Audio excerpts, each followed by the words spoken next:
자, 오늘은 2차 전지 소재 시장의 핵심 기업이죠. 포스코 퓨처엠에 대해 한번 깊이 파고 들어보겠습니다.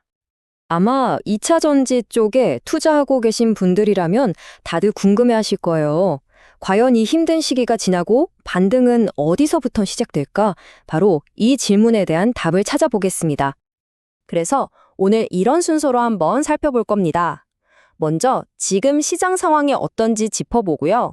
포스코 퓨처엠의 핵심 사업인 양극재가 위기를 어떻게 기회로 바꿨는지, 그리고 앞으로 음극재 시장의 판도를 바꿀 변수는 뭔지, 또 새로운 성장 동력은 어떤 것들이 있는지 알아본 다음에요. 마지막으로 투자자 입장에서 이걸 어떻게 봐야 할지 핵심만 딱 정리해 드릴게요. 자, 그럼 먼저 현재 시장 상황부터 한번 보시죠. 작년, 그러니까 2024년에 어떤 어려움이 있었는지 이해하는 게 중요합니다. 이게 바로 지금의 전략을 짜게 된 배경이거든요. 작년에 포스코 퓨처엠이 마주했던 어려움은 크게 세 가지였습니다. 첫째는 고객사들이 더 이상 중국산은 안 된다고 강력하게 요구했다는 점. 둘째는 중국 음극재 업체들과의 치열한 가격 경쟁. 그리고 마지막으로 다들 아시다시피 전 세계적으로 전기차 판매 성장세가 좀 주춤했죠. 자, 그럼 양극재 사업으로 넘어가 볼까요? 여기서 포스코 퓨처엠이 어떻게 위기를 기회로 만들었는지 아주 잘 드러나거든요. 작년 2분기를 보면요. 판매량이 3,000톤까지 뚝 떨어졌습니다. 이게 왜 그랬냐면 당시 회사가 중국을 배제한 새로운 공급망을 막 구축하고 안정화시키던 그런 과도기였기 때문이에요. 그런데 보세요. 바로 다음 분기인 3분기에는 판매량이 7,000톤을 훌쩍 넘기면서 2배 이상 급증합니다. 이건 사업이 완벽하게 정상 궤도에 올랐다는 아주 강력한 신호탄이었죠. 그럼 도대체 어떻게 이렇게 빠른 회복이 가능했을까요? 비결은 바로 탈중국 공급망 구축에 있었습니다.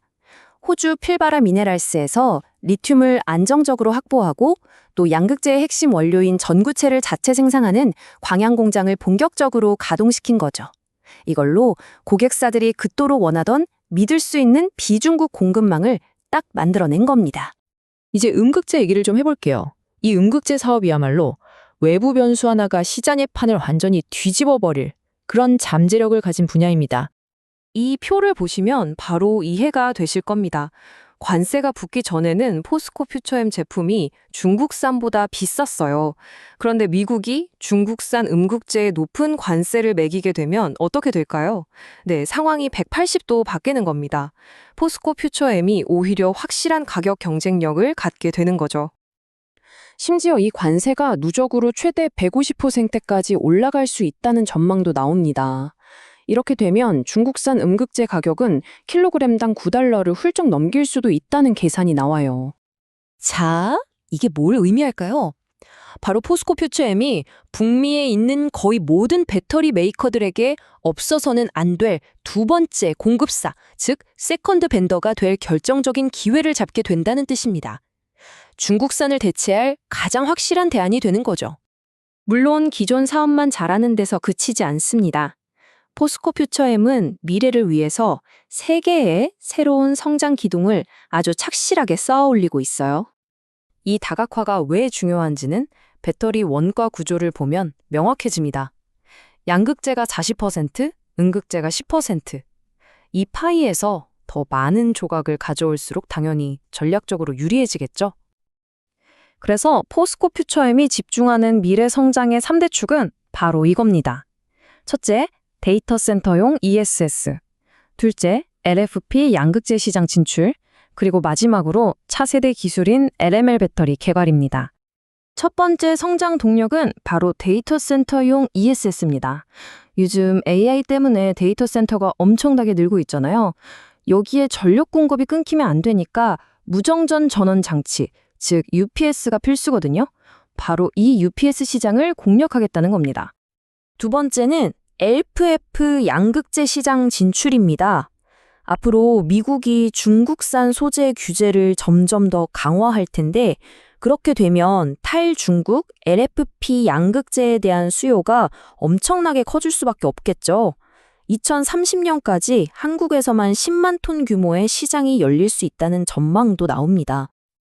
그리고 마지막 세 번째는 LMR 배터리 개발입니다. 이건 차세대 기술인데요. 망간 비중을 높여서 원가를 확 낮추고 성능은 높인 배터리입니다. 2027년 상용화를 목표로 고객사와 함께 개발 중인데 특히 픽업 트럭처럼 덩치 큰 전기차에 아주 적합하다고 해요. 자, 그럼 지금까지의 내용을 투자자 여러분의 입장에서 한번 깔끔하게 정리해 보겠습니다. 핵심만 딱 짚어드릴게요. 정리하자면 이겁니다. 주력 사업인 양극재는 공급망을 안정시키면서 실적이 확실하게 반등했고요. 음극재는 미국의 관세 정책 덕분에 엄청난 기회를 맞이하게 됐습니다. 여기에 더해서 ESS, LFP, LMR이라는 든든한 미래 성장 동력까지 갖추게 된 거죠. 한마디로 전 세계 배터리 제조사들의 탈중국 수요를 충족시켜줄 최적의 파트너가 될 준비를 마쳤다고 볼 수 있겠습니다. 결국 마지막으로 남는 질문은 이겁니다. 앞으로도 계속해서 변화할 지정학적 리스크와 기술의 발전 속에서 포스코 퓨처엠은 과연 어떻게 미래를 그려나갈까요? 아마도 이런 거대한 파도에 얼마나 유연하게 또 빠르게 적응하느냐가 이 기업의 미래 가치를 결정하는 가장 중요한 열쇠가 될 겁니다. 오늘 준비한 내용은 여기까지입니다. 마지막으로 꼭 말씀드릴 점은 이 내용은 특정 종목을 추천하기 위한 것이 아니라는 점입니다. 투자 판단의 근거 자료로 활용하시기에는 적합하지 않을 수 있고요. 모든 투자에 대한 판단과 책임은 투자자 본인에게 있다는 점 꼭 기억해 주시기 바랍니다.